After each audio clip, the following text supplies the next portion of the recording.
Okay, so this will be a feedback slash critique for shout out to my son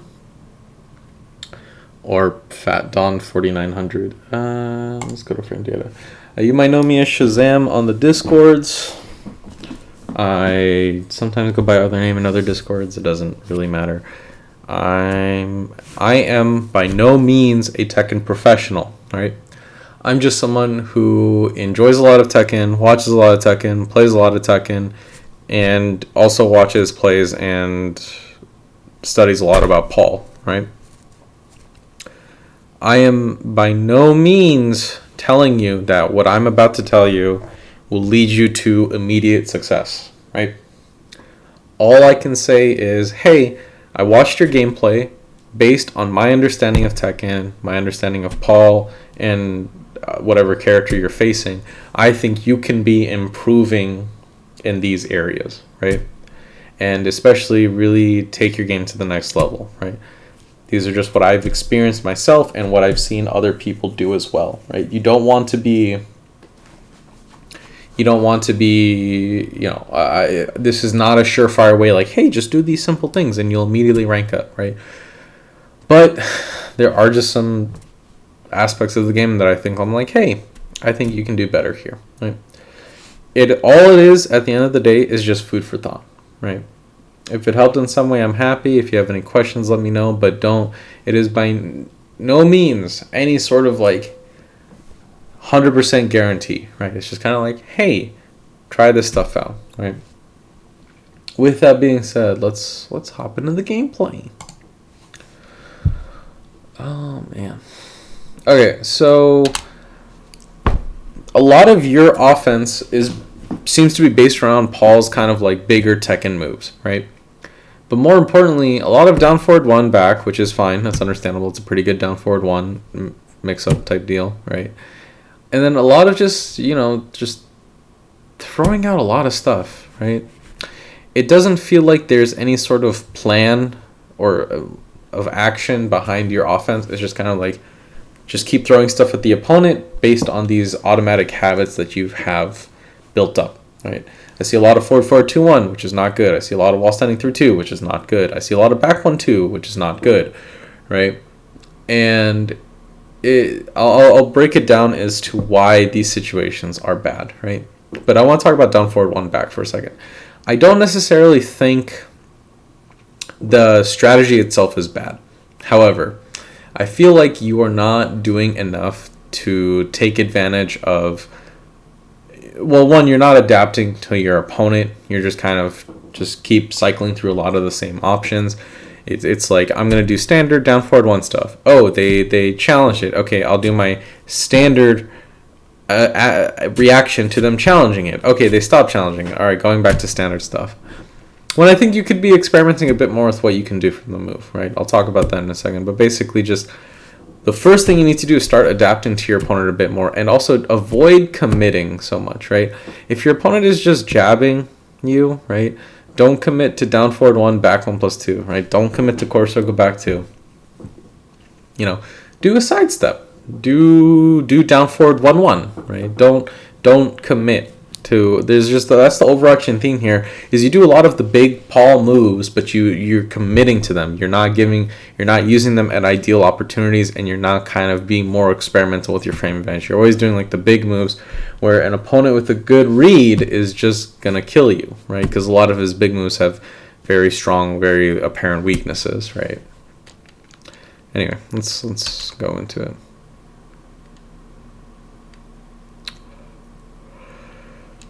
Okay, here.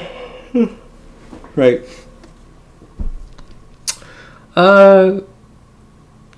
Actually, no, that's fine. That doesn't matter. Actually, no, it kind of does, right? Okay, so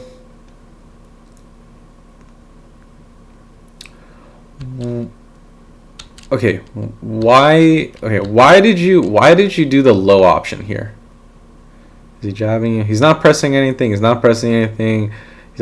starts ducking, right? Also launch that. That shit is terrible on whiff.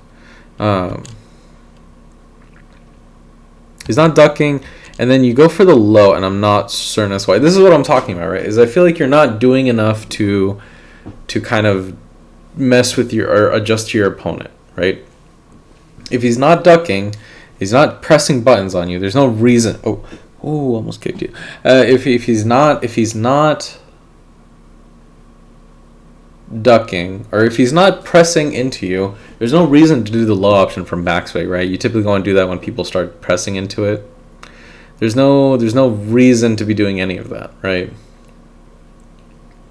When you do the backswing cancel, you're not just limited to the backswing moves. You can do almost anything that doesn't require a neutral or back input, right? So for example, if you want to do down forward 1 back into forward 1+2, hammer of the gods, you can, right? And if your opponent, and normally it's kind of like, yeah, you don't want to do that because it's kind of slow from the cancel, and it kind of just like doesn't do a lot if your opponent challenges you a lot, right? However, right, here your opponent's not pressing anything, they're not challenging you, and so don't commit to stuff. Basically, don't do stuff if your opponent hasn't given you a reason to, right? If they're not pressing or challenging your backswing cancels, there's no reason for you to do the low, right? And that's for when people try to challenge you with jabs or try to press into it too much, right? Or you just do down forward 1-1. There's no, again, this is going to be an overarching theme here of just you're committing to options you don't need to at the wrong times. Reanalyze that. Look at these matches yourself and look at these options you're committing to and being like, did you really need to commit to those options at that time? Right? This guy's combo kind of sucks. He got to the wall though. It's fine. Okay. I'm tired. Whoops.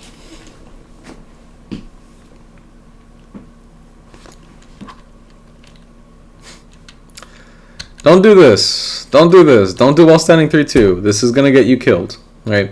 This is why I feel like you have some bad habits from just leftover days of just when you're starting out with Paul, and these are going to get you killed. This is probably why you are getting, you might be hitting a wall, right?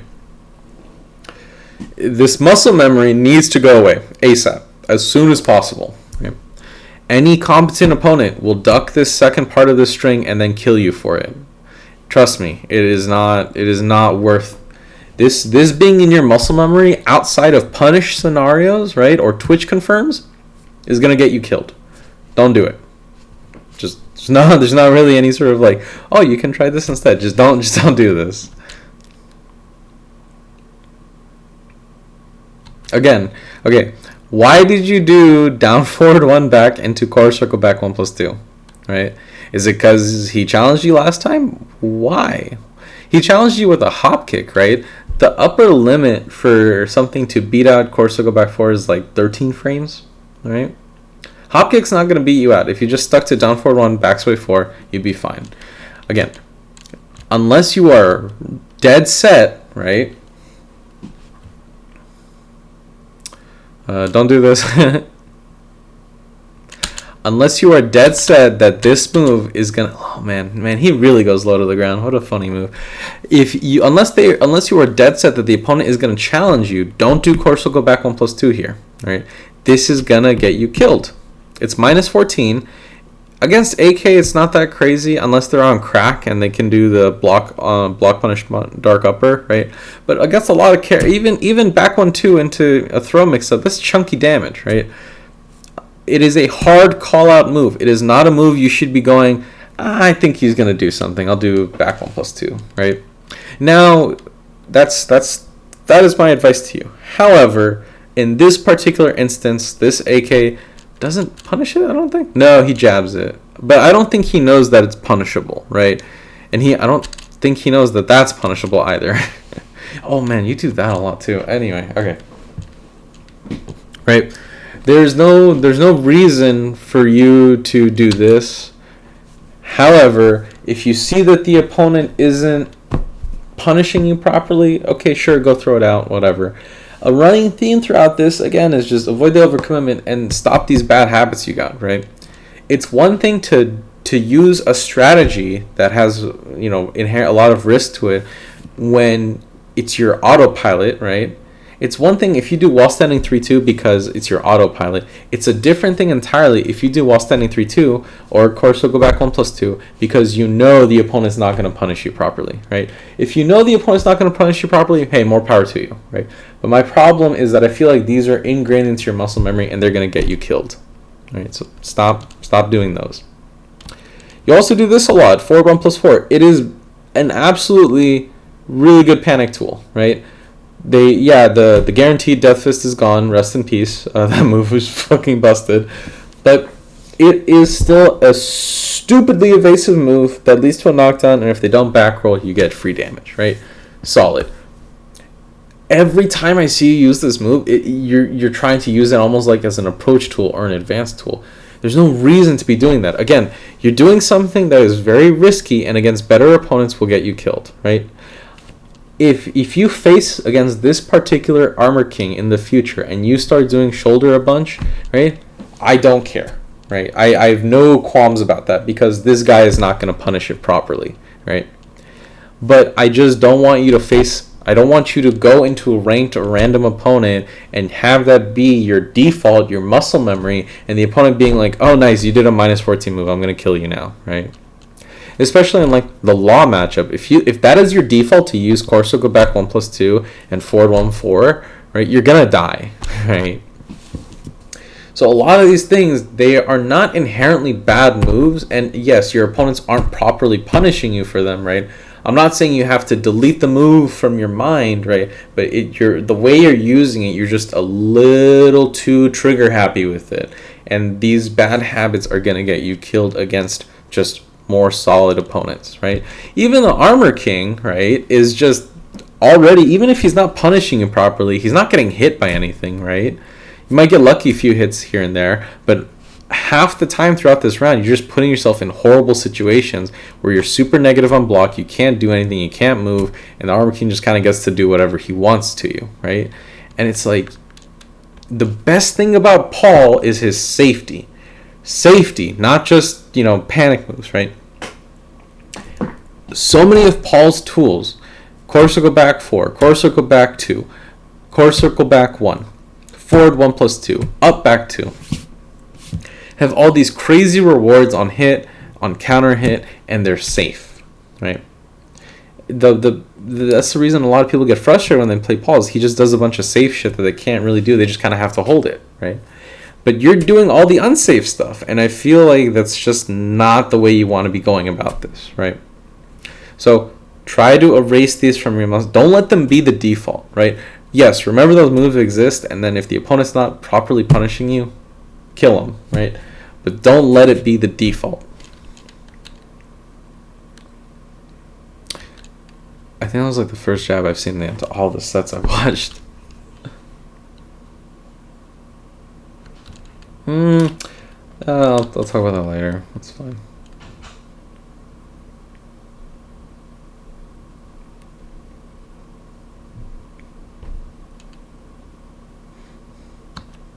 Okay. Why did you do sidestep 3 there? What was your game plan here? Do this, he blocks it, he doesn't backdash. Okay, so so you have to ask yourself, right? Why are you doing sidestep 3 there? What exactly is your game plan, right? What exactly is the end goal here? I feel like this is just a habit from wherever else, but after Corso go back 2, just kind of wait and see what your opponent does. First, confirm what your opponent's habits are. This is going to be a lot of Paul, right? Is just confirm what your opponent likes to do first and then do stuff, right? So, based on everything we've experienced in the past, when the Armor King here is faced with the backswing option, he is more than likely just going to block. Sidestep 3, not a bad option against someone who's just going to block, but you have to also understand the context, right? If you just did Corso go back to one block, there's a lot of pushback to that move, right? And the Armor King is also just holding back, right? This is very unlikely for this to hit, right? So first, confirm what your opponent likes to do, and then also remember the context of your moves, right?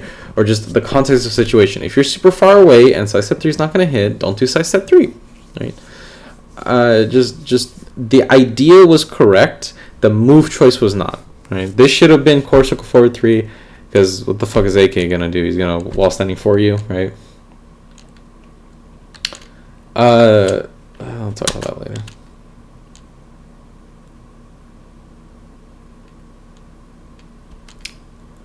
Okay, okay. Sorry.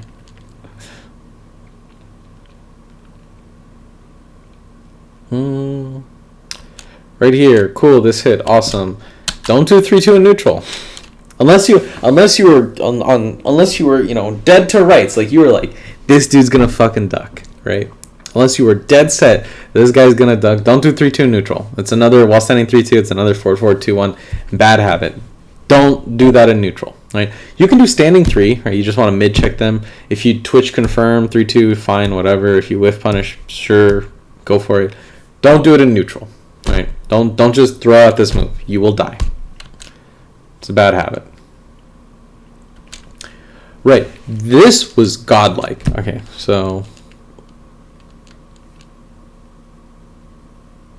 this is okay. This right here, this next interaction after this is going to be a big part of Paul, right? You just did a big move. You're safe on block. The opponent's back is to the wall. There's some pushback, right? And now the opponent's back is to the wall against Paul, right? Fantastico. You have achieved Nirvana, right? You've achieved Paul's win condition, getting the opponent to the wall. Awesome. What do? You backdash, and you just let the opponent get away from the wall, right? Instead, if you just backdash, so the first thing to do is keep him at the wall, right? But if you feel like the opponent's gonna mash, then for sure backdash, right? But you have to be ready with the whiff punish. You can't just let him go like this, right? You can't just. Also, that's punishable, but that's a different story. I'll talk about that later, right? But this interaction.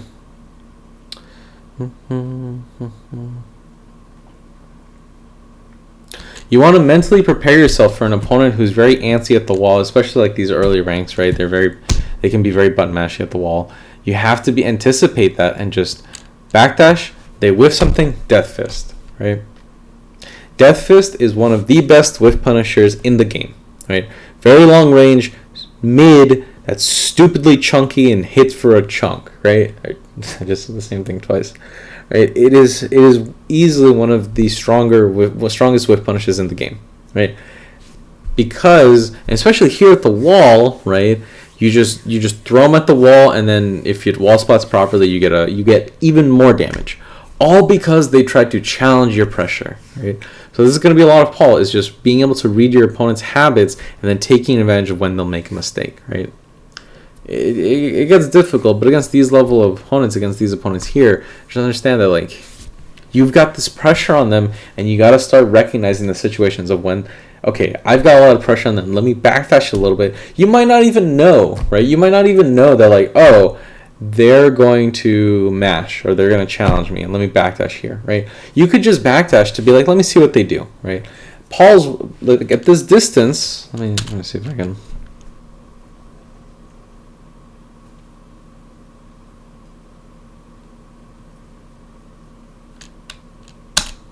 At this distance here, no matter what they do, right, even if they do nothing, right, Paul can still maintain a lot of neutral control, right? Course will go forward 3 will likely reach. Course will go back 2 will reach.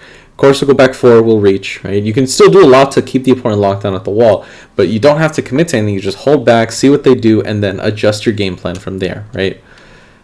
You don't have to be, all right, let me just keep pressuring them all the time, right?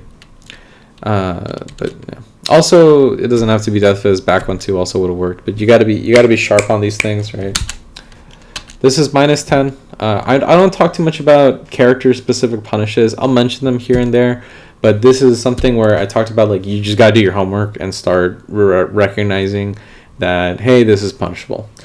I'll talk about that. I'll talk about that later. Okay, I'll talk about that when I talk about punishment. All right. I should talk about this when it comes to combos, right?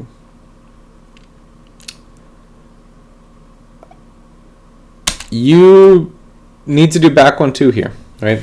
There is no excuse. There is there's actually no excuse as to why you can't do back 1-2 here, right? Or maybe down 1+2 at worst, right? Back 1-2, down 1+2 are both guaranteed, right? You need to take advantage of this guaranteed damage because that's where a lot of Paul happens, right? The opponent, I mean, you can argue that you're going some next level gaming and being like, I don't want to give him rage. Sure, I guess, but you can't. This also happens a lot. Well, you'll get sidestep 3 counter hit and then you don't confirm it, right? You got to practice this. That's one of the core aspects of Paul is if you get a sidestep 3 counter hit, your opponent should die, right? If you're not, especially I think there was a time when you got it at the wall and you didn't confirm it, right? You can't be letting go of free damage like that. You need to be able to back 1-2, down 1+2 on reaction to this every time. And it's like, yeah, you only have 12 frames of frame advantage, but it's not just like, oh, you got some frame advantage and you hit the opponent, they didn't do anything, and then your frame advantage went away. They literally like stagger on the ground, showing that like, hey, back 1-2 time, right? Like you have a big window, you have a lot of time to confirm that this happened, and you're gonna get free damage on them. Can't be letting go of free damage like that.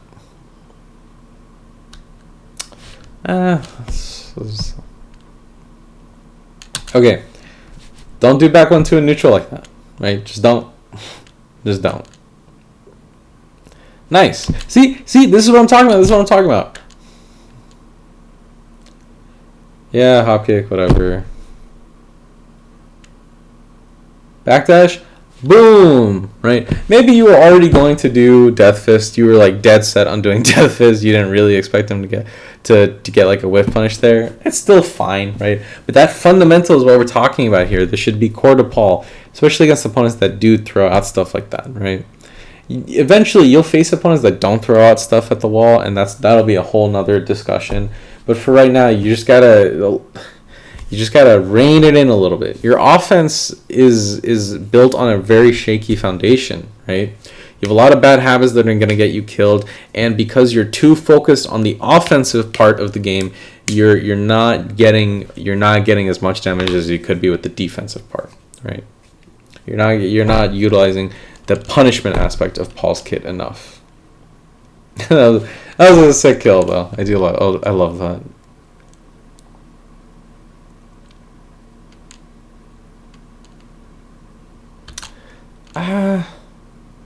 That's fine. Let's keep going.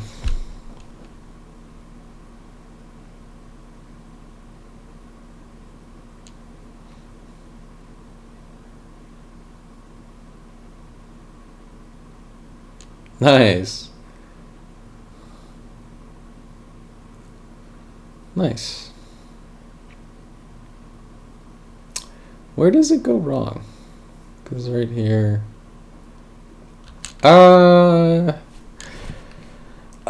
I'm gonna talk about this more in combos, but like you need to start doing 3-2 filler, right?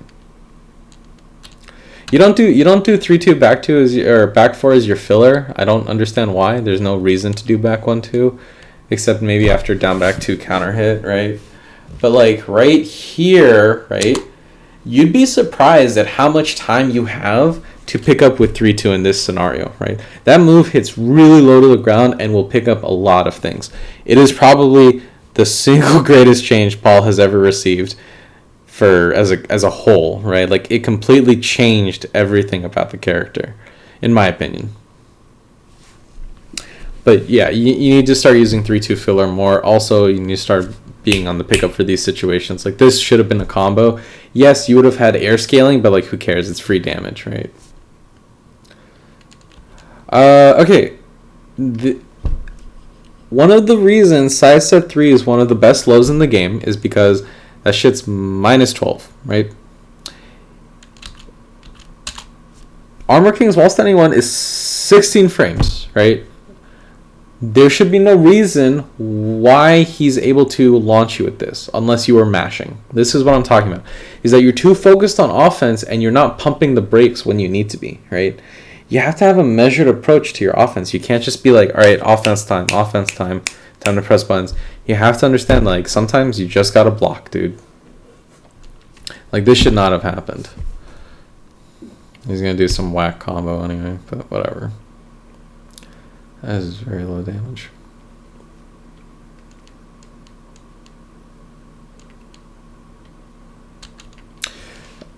Oh, we'll talk about that. 43.50. Okay. 43.50. I should start writing stuff down. There's so much stuff.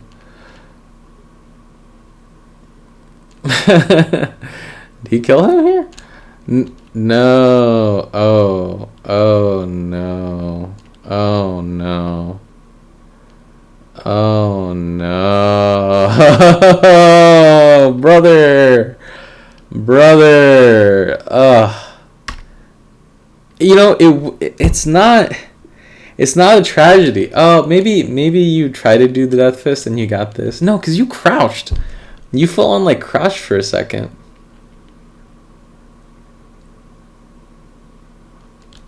Also, don't do this move.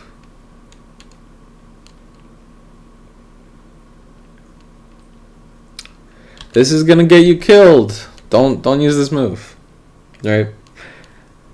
If you want to, there are some people who like to use like some next level stuff where they'll do like the cancel, right, to like fake people out. But like, I just don't bother with it. It's so useless, right? I don't think you're at this level of like, oh, I'm gonna metagame them and use the cancel. I think you're just doing it because it's your habit, or you're kind of like, I don't know what to do. 4-4-2-2, right? Why? There's no reason. There's no reason. Don't do this. But anyway, if you get this, right? Were you trying to be cheeky? Like, I don't understand why you didn't just finish the combo, right? I mean, I don't know. Is it tragedy or is it justifiable punishment? Anyway. Don't play with your food, right? Just finish the combo as normal, right? Maybe I'm not gonna harp on this too much. Maybe you were trying to finish the combo. It was just an input error. It happens, right? But 44. Okay, I will come back to this, right?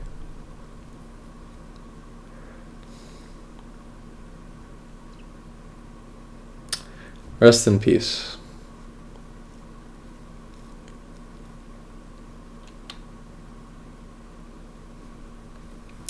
That wasn't like the worst thing to do. He just happened to be ready. That's unfortunate.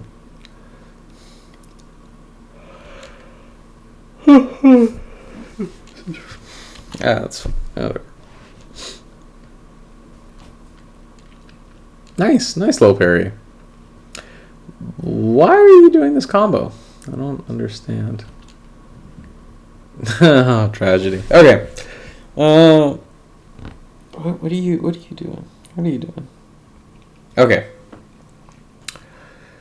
I'm just gonna go into my breakdown here. Neutral, punishment / match of knowledge, combo / Oki, personal opinion stuff. Neutral. I talked a lot about it before, but you are just way too focused on offense, right? You need to slow down, right? You need to focus more on trying to aim for punishes and whiff punishment, especially. And start using other aspects of Paul's kit as opposed to these string mix-ups, right? There's just too many strings. You just have a lot of bad habits built up from whenever you started that you weren't really punished out of your game plan. They just kind of stayed because maybe people weren't properly punishing you. But now you're finally hitting that wall. Paul's a popular character. A lot of people know the gimmicks. They're not that great to begin with, and especially when people realize what they are, right? I mean, they're okay. A lot of them are counter hit launchers, but just, you know, people will get smart as to like what to do against you, right?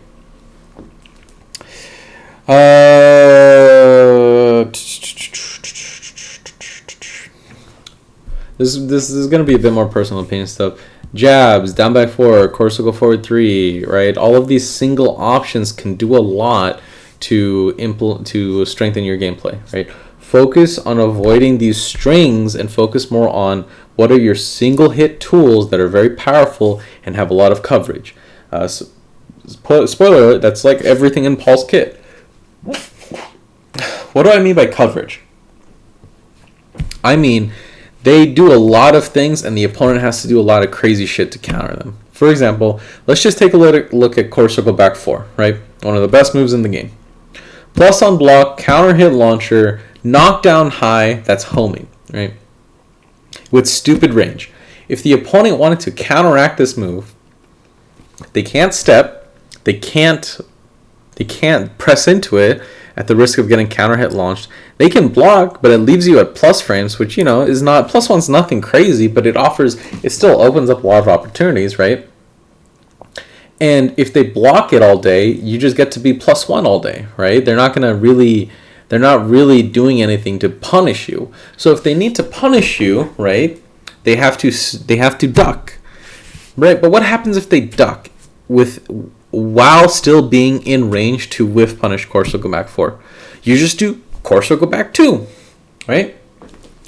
And they're like, oh, I just ducked into core circle back 2. This sucks. And sure, sometimes they'll hold back and they'll back roll, but who cares? You still got essentially free damage.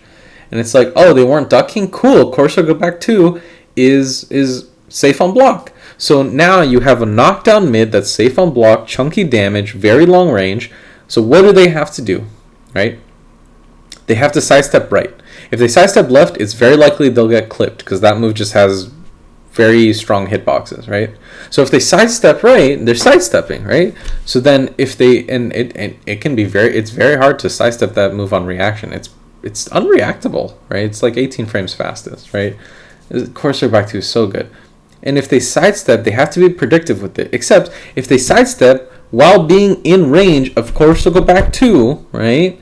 And in order to whiff punish core circle back 2, they have to sidestep, and then that's when you core circle back for them, right? So you see like how every tool Paul has an equal counterpart to it, right?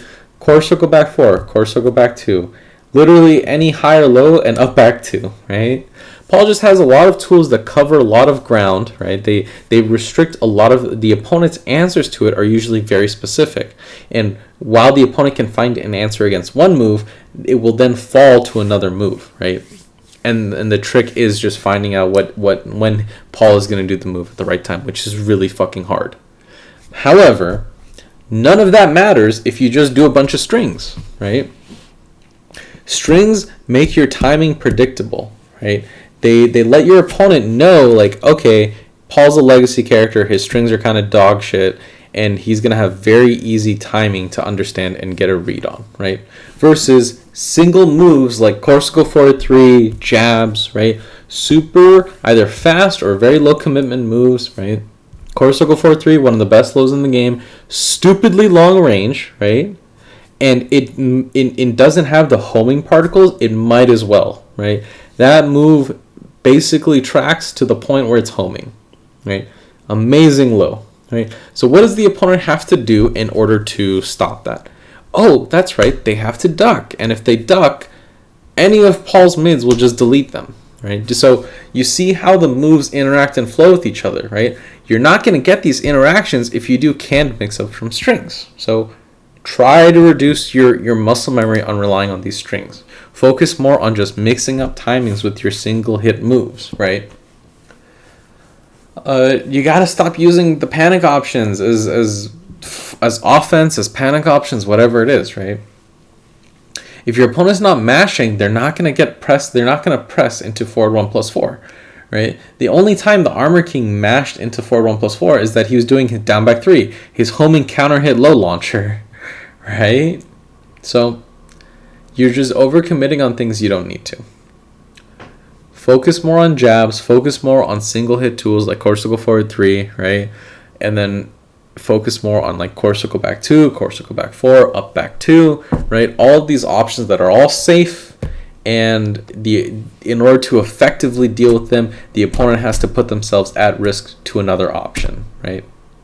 There's no like perfect way to shut down Paul except don't press buttons and be better, which is easier said than done, right? But there are a lot of ways to shut down Paul's gimmicks, right? 3-2, wall standing 3-2, back 1-2, forward 2-1, forward 2-2, right? All of these options are very easily counterplayed, which is why you might be struggling a lot because they're too ingrained into your muscle memory. Other aspects of neutral. I think you should take a look at how some of the other Paul players play. Like, you don't need to be Knee or Justice, right? You don't need to play perfectly like them, but just look at the moves they're using and just focus on like when they try to use it, right? We'll talk about fighting your opponents later, but anyway. Punishment / matchup knowledge. I think it was 4350.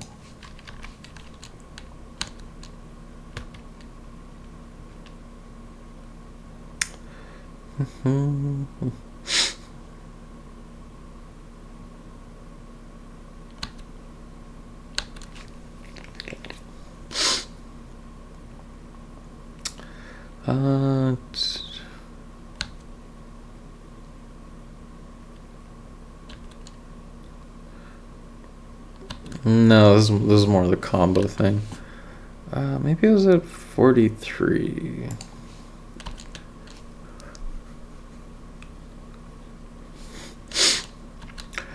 Yeah. Oh, this is all right. Now I remember what I was going to talk about. Okay, punishment / matchup knowledge. Right.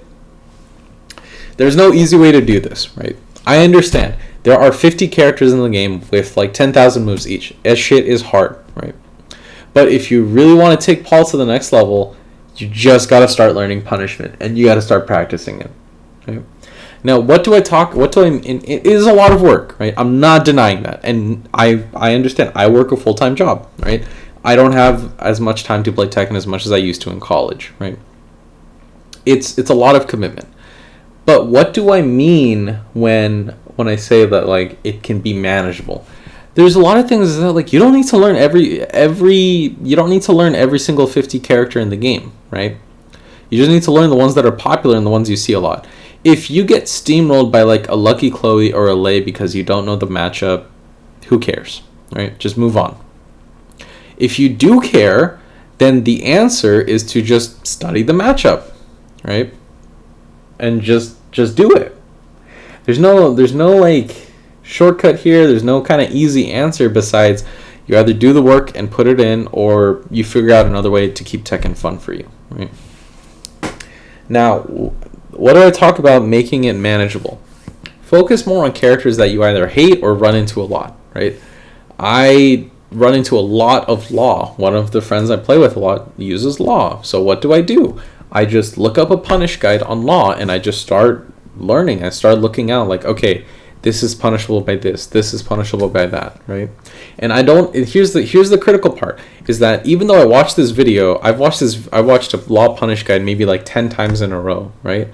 That doesn't mean, right, I'm amazing at beating Law now, right? That's just one step of it. When I watch the video, I just take 15 minutes a day to remind myself that like this is punishable by Law and I need to punish this because my friend uses it a lot, right? And then eventually, slowly but surely, as we played more, I started consistently punishing it. It took time, right? But the reason I didn't, worry about it too much is just because I know, like, okay, I'm not getting the punishment now, but I know I'm doing the work that will pay off, right? And so just 15 minutes a day, just looking at one character that I didn't like or I run into a lot, right? And then just, okay, this is punishable by this is punishable by that. And I don't even go through the whole move list. I just look for what do I see a lot, right? You don't need to punish everything. You do need to punish the moves that your opponent uses a lot when possible, and anything that's a launch, right? Because if you can launch it, there's no excuse. You have to be aware of your launch punishes.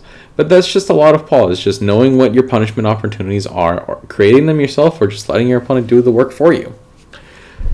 But the trade-off is, there's a few things, right? Is that you can break it down into small bite-sized pieces. You don't need to lab a lot in one single session, right? Just build it up over time.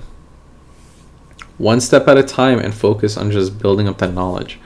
Because one, it's that like, cities aren't built in a day. Fighting game players aren't pros in a day, right? That it takes time, practice, and just getting there.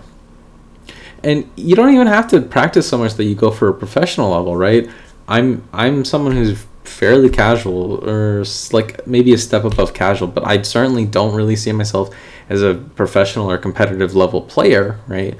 But I do the work to try and learn my punishment and just be ready for this stuff because, well, one, I find it enjoyable, but two, it's like, it's very easy once you start just knocking out a few punishes to see how much free damage you could have been getting, right? And the more important thing is that all of the work that I'm doing for this will last, right? Characters will come and go, fine, right? And for Armor King, right, he might not be in the next game right away. He might be DLC, right? But whether or not he's base roster or DLC, I mean, he'll probably come back, right? And I will have already known from fighting Armor King in this game how to fight Armor King in the next game to some degree, right? The work I do now, 90% of the work will carry over, right? Very few characters go through such drastic changes that all the that 100% of the legacy work you put into the game will get thrown out the window, right? It's very rare. I can't think of an example off the top of my head where that happened, right? Even if a character changes slightly, like some strings get changed from mid-high to high-mid or mid-mid or some shit, right? The overall fundamental work you're putting in will remain, right? Like a good portion of the effort you put in will carry over.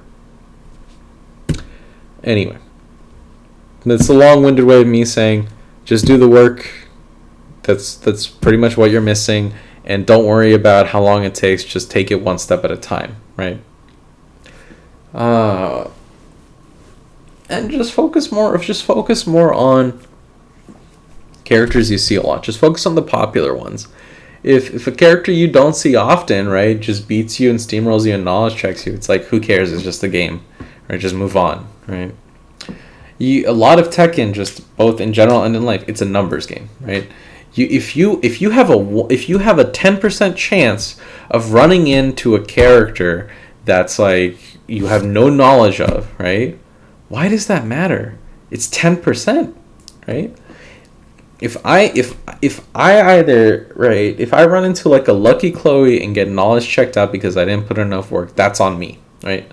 I find my time currently better spent on learning how to fight Armor King, learning how to practice and punish Kazuya, learning how to practice and punish Paul, learning how to practice and punish Law, right? Because a lot of my friends play those characters, or I run into those characters often on Ranked, or just online in general, right? So I'll take my L's with the Lucky Chloe and the characters I see maybe 1% of the time and just move on, right? And then more often than not, I will just keep winning because I'm running into the more popular characters more often than I run into some random knowledge check. And if it really bothers you that much, which is also understandable, just got to do the work, right? Those characters are annoying, yes, because they have knowledge checks, but then that's the reason they're gimmicky knowledge check characters, is that once you're aware of the gimmicks and once you have the time put in to like shut them down, you quickly see like how little they have to actually work with, right? Anyhow, long-winded way of me saying, just do the work, it'll pay off. Or don't. You know, free country.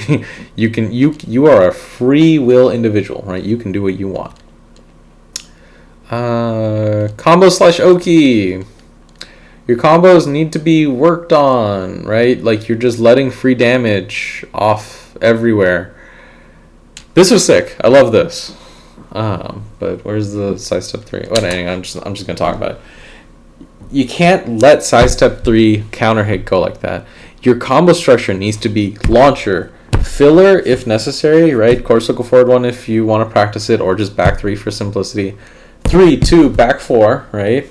Maybe sometimes you'll do down forward 1, back 4 because the damage difference is like negligible. And then ending with Demo Man, right? Even if the damage from 3, 2, back 4 to compared to back 1, 2, it's not that much crazier, right? The wall carry is a world of difference, right? You are just going to push your opponent farther to the wall in a shorter amount of time, right? That's very valuable because Paul is already like a pretty strong character in the neutral for a variety of reasons. Paul, I think he's debatable top 10. I don't know, like people overrate him. I think he's still really good. I'm probably guilty of upplaying him more than anything, but like whatever, I don't really care. However, at the wall, I don't give a shit what anybody says. At the wall, Paul is a top 10 character free, right? There's just so much you can do at the wall, it's insane. And then on top of that, when you get the wall splat, it's very easy to resplat the opponent for free 10 points of damage, right? Like sidestep 3 counter hit at the wall gives you 90 damage combos. What other fucking load does that, right? It's insane. Anyway, long-winded way of me saying you need to tighten up your combo structure. It's not just the issue of you're leaving out damage on the table, is that just you're making a lot of these awkward drops and they just get you killed, right? Case in point, this round. Oh, baby. If you had just done Demo Man, right, you would have killed. Most likely, right? And it's like not doing Demo Man or not doing just basic bread and butter combos from the beginning are getting you killed, right?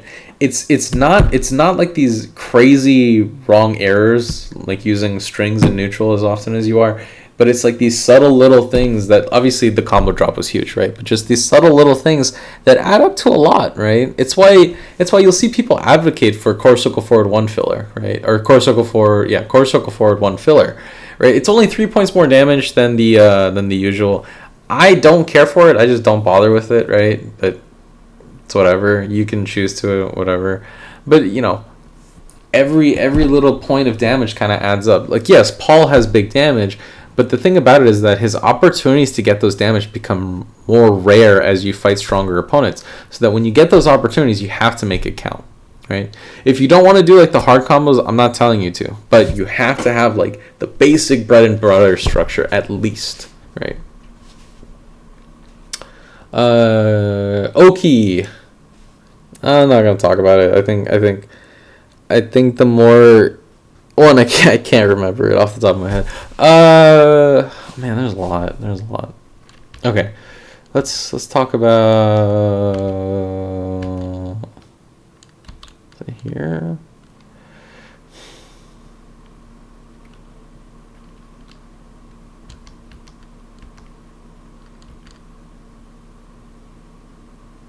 Yeah, that should have been. He should have died. Whatever. Okay.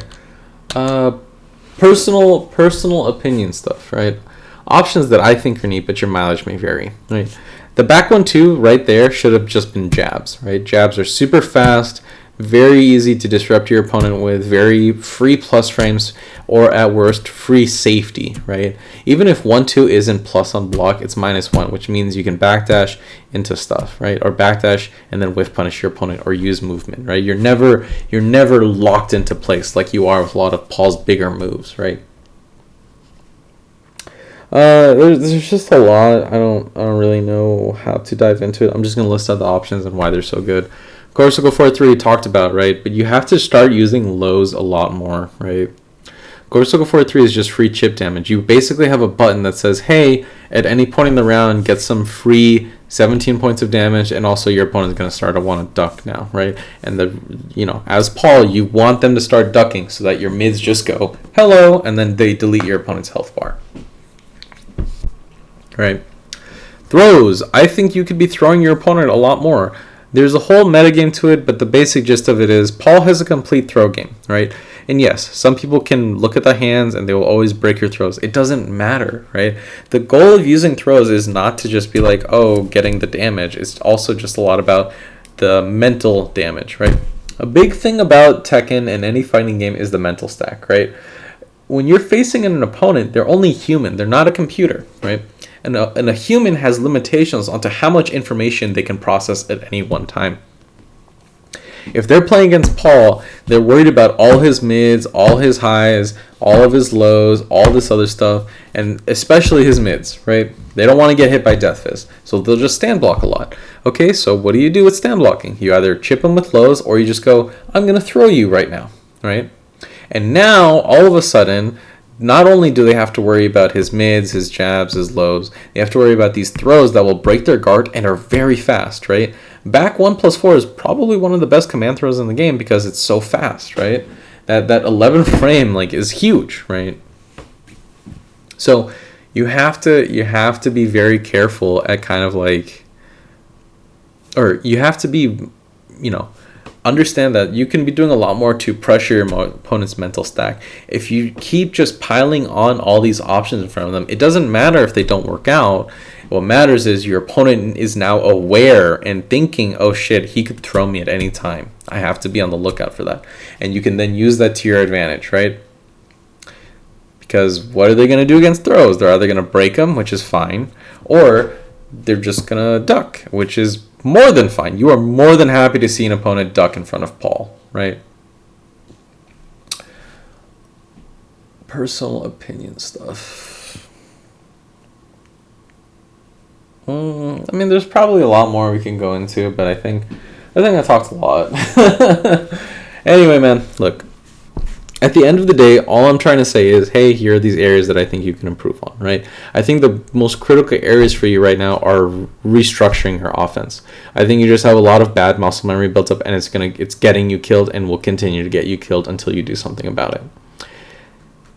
On top of that, it's just kind of like you're just overcommitting even without like the strings that aren't bad, right? There's a lot of questionable decision making, right? I think I'll cut it off here for now, and if you want to continue the discussion, I'm more than happy to, right? Give me some questions to work off of, right? So if any of this doesn't make any sense to you at all, put them in the Discord and ask people, ask me, whatever.